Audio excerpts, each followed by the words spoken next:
चाहिँ हामी क्ल्याप्टन गिटार जुन कि यो मेरो हातमा क्ल्याप्टन गिटार आज चाहिँ हामी यसको अनबक्सिङ गर्नेछौँ, यसको हेर्नेछौँ के कस्तो छ कन्डिसन। यो चाहिँ सिक्नको लागि एकदम बेस्ट गिटार मध्ये पर्ने गिटार हो। सो आज यसको खोलेर हेरिहाल्नु होइन। यो डाइरेक्ट इन्डियाबाट यसरी नै आउँछ, इन्डियन गिटार हो।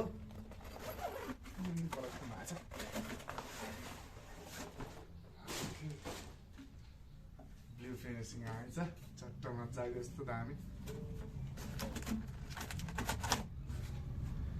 साइयो हेर्न सक्नुहुन्छ कस्तो दामी छ लुक्सहरू।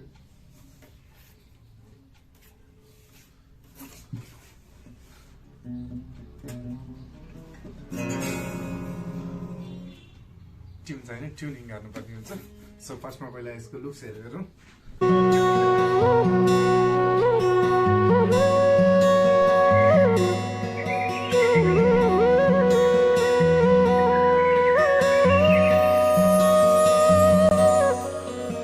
क्ल्याप्टन गिटार चाहिँ यसको मोडल रहन्छ 265 भनेर, जुन कि 265 मोडलको भनेर आउँछ। यो चाहिँ साइजको कुरा गर्नुपर्दाखेरि चाहिँ यो 40 इन्चमा र 39 इन्चमा आउँछ। दुइटा हेरी साइज आउँछ। कलर अप्सनमा पनि टन्नै रहन्छ। अब यो चाहिँ खोल्दाखेरि यसरी ब्लू निस्क्यो। सो हामीले चाहिँ अब यो कस्तो रहन्छ भन्दाखेरि यसमा चाहिँ वारेन्टी नै आउँछ। प्रायः पसलहरूले वारेन्टी पनि दिनुहुन्छ, 1 वर्षको नेक बेन्डको वारेन्टी रहन्छ। यसको चाहिँ यहाँनिर यो देखिरहनु भएको छ, यहाँनिर ट्रस्टर्ड भनेर छ। यसको मुनि चाहिँ ट्रस्टर्ड हुन्छ। अनि मुनिबाट पनि यस्तो पेचहरू हुन्छ होइन। यो पेच यस्तो यो पेचहरूले हाइटहरू एडजस्ट गर्न सकिन्छ। अब यसको चाहिँ अलिकति तल अलिक बज्छ, त्यसको लागि चाहिँ हामीले नेक ठिकै छ। यो यसलाई अलिकति कसेर यसको हाइट बढाउन सकिन्छ।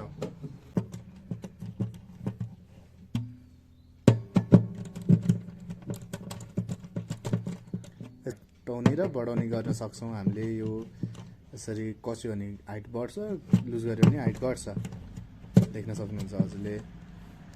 यसको हाइटहरू त्यसरी गर्दा पनि हुन्छ। सो अरू भन्दा नि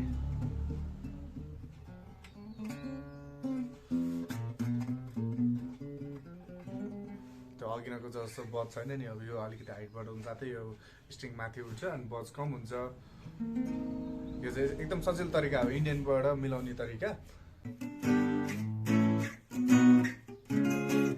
जस सिक्नलाई चाहिन पनि सामानहरू छँदैछ, क्वालिटी छँदैछ। अनि साउन्ड क्वालिटीको कुरा गर्नुपर्दा नि जस सिक्नलाई काफी पुग्ने छँदैछ। अनि यो इन्डियन गिटारमा चाहिँ के हुन्छ भन्दाखेरि जस्तै यो स्ट्रिङ इन्डियनै स्ट्रिङ हुन्छ, पातलो हुन्छ, उतैबाट आएको हुन्छ। अनि योभन्दा अलिकति फरेन चाइनिज टाइपको स्ट्रिङ हालेर बजाउनु हो भने धेरै राम्रो साउन्ड सुनिन्छ। नयाँ यो स्ट्रिङ जुन गिटारमै आएको स्ट्रिङहरू भन्दा पनि 1-2 महिना बजाइसकेपछि अर्को त्यो नयाँ स्ट्रिङ चेन्ज गर्ने, जुन कि अलिक फरेन डियोडाइरियोहरू फेन्डरहरू 300-400 को बिचको स्ट्रिङ चेन्ज गरिसकेपछि चाहिँ अझ राम्रो साउन्ड सुनिन्छ क्या। हामी छ नि। अनि यसको चाहिँ फिनिसिङको कुरा गर्नुपर्दाखेरि चाहिँ साइडमा बोर्डर लाइन छ। यो उमा नि यस्तो यो नेकमा नि साइडमा बोर्डर लाइन छ। प्रायः इन्डियन गिटारहरूमा आउँदैन।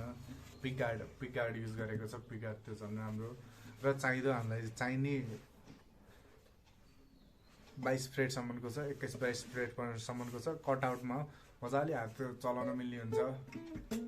अनि त्यसै गरी यसमा चाहिँ मेटल कीहरू दिएको छ। क्ल्याप्टन कम्पनीको मेटल कीहरू दिएको छ। अरूभन्दा अलिक बलियो हुन्छ त्यो प्लास्टिकहरूमा भन्दा। र अब यस्तै गरी अब अहिलेको बजारी मूल्य कुरा गर्नुपर्दाखेरि चाहिँ यसको 6,500 पर्न जान्छ बजारी मूल्य। बजारतिर नर्मल्ली पाउने भने 6,500 मा हो। तर अब कसैले चाहिँ सामानहरू एसेसरिजहरू दिन्छ, कसैले दिँदैन। तर हाउजहरूले चाहिँ लिँदाखेरि चाहिँ सक्दो त्यो इन्डियन स्ट्रिङ भन्दा पनि राम्रो स्ट्रिङ हालेर क्यापो बेल्ट पिकहरू र 1 वर्षको वारेन्टी मागेर हजुरहरूले लिँदा हुन्छ 6,500 मा।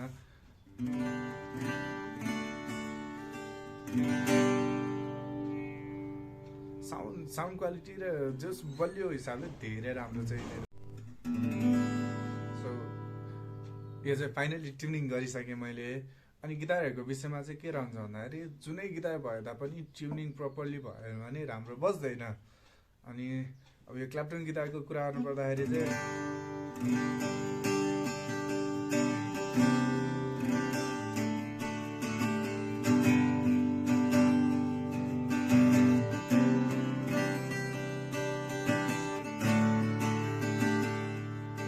मलाई यो जोड्ने ज्याक जोड्नलाई नै मिल्ने हुन्छ सो क्ल्याप्टन गिटार लिने सोचमा हुनुहुन्छ भने लिँदा हुन्छ।